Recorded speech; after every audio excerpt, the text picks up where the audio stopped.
20e hadith, l'amour pour Allah et son prophète. Le prophète sallallahu alayhi wa sallam a dit: aucun de vous ne sera vraiment croyant jusqu'à ce que je lui sois plus cher que son père, son enfant et tous les hommes, rapporté par Muslim, numéro 44.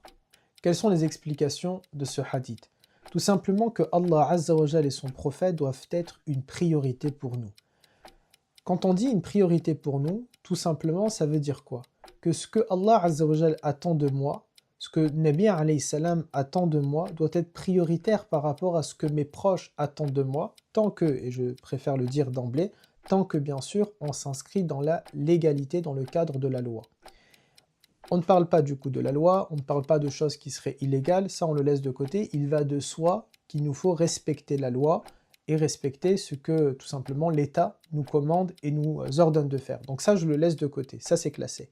On parle des autres choses, par exemple, si Allah Azza wa Jal attend de moi le respect de la justice, l'application de la justice, et que ma mère, mon père, quelqu'un qui m'est proche, quelqu'un qui m'est cher, commet une injustice, Dieu m'appelle à dire, à faire le témoignage et à ne pas mentir dans le témoignage. Considérer que Allah et son prophète sont prioritaires, ce serait tout simplement dénoncer mon proche, mes proches, ma proche, malgré le mal et le crime qu'elle a commis, qu'elle a fait, tout simplement parce que je crains Allah Azza wa Jal et je l'aime davantage que je n'aime cette personne qui m'est proche. Or, c'est quelque chose qui est difficile, parce que tout simplement, on va aimer nos proches et on va se dire ils vont risquer la prison, ils vont risquer une amende, ils vont risquer une faillite, ils vont risquer ceci ou cela.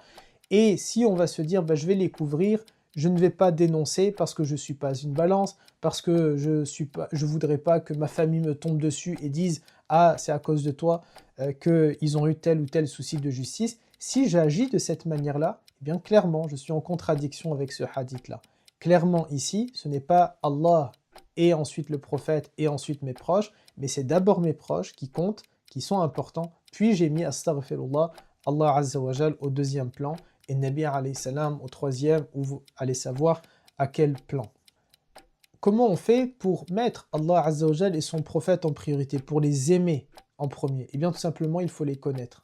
On dit que ma'rifatullah, la connaissance de Dieu, elle va nous mener à l'obéissance à Allah Azza wa Jal. Il nous faut connaître Allah. Connaître Allah Azza wa Jal, c'est se plonger dans la aqida, c'est se plonger dans la religion. Connaître le prophète alayhi salam, c'est se plonger dans sa vie, dans as-sira an-nabawiyya. Et donc c'est quelque chose qu'il nous faut faire absolument, et ça s'inscrit d'ailleurs dans le cadre des enseignements obligatoires que tout croyante et tout croyant se doit de connaître et se doit d'apprendre.